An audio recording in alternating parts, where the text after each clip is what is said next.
Intro. By the early 1980s, Pablo Escobar was no longer just a drug trafficker, he was the king of cocaine.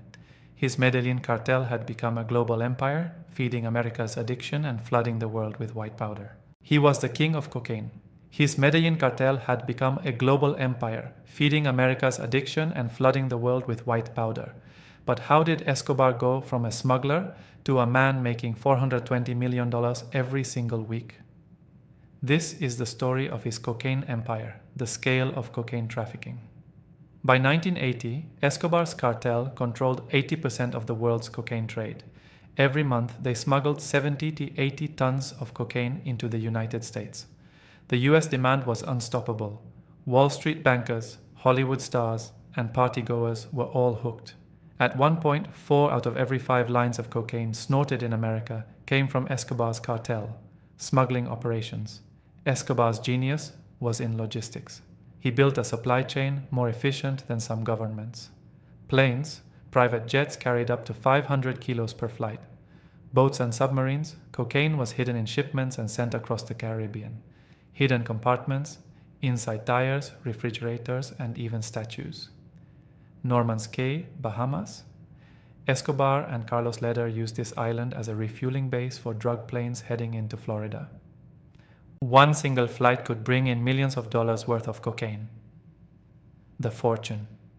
At the height of his empire, the cartel was earning $70 million a day. That's $420 million every week, or $22 billion every year. Forbes magazine even listed Pablo Escobar among the richest men in the world. The money was so much that Escobar couldn't launder it fast enough. He stored it in warehouses, farms, and secret hideouts.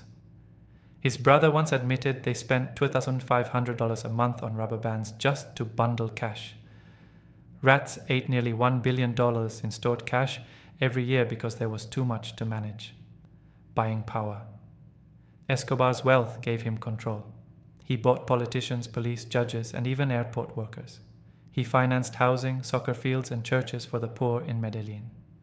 To the poor, he became El Patron, a Robin Hood figure. But this generosity was only one side of the story.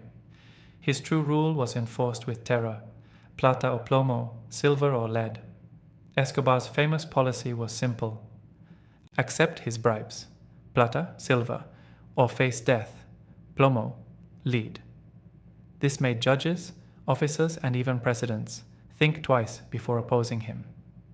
By the mid-1980s, the Medellin cartel wasn't just a business. It was a shadow government, feared across Colombia. International expansion. Escobar's empire stretched far beyond Colombia. Cocaine was shipped to the US, Europe, and Asia.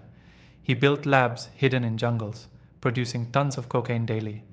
Cartel distribution networks operated in Miami, New York, Los Angeles, and Madrid.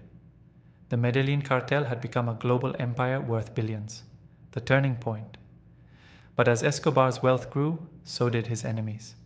The Colombian government, pressured by the US, began a war on drugs. Escobar's violence escalated. Assassinations, bombings, and terror became his weapons of choice.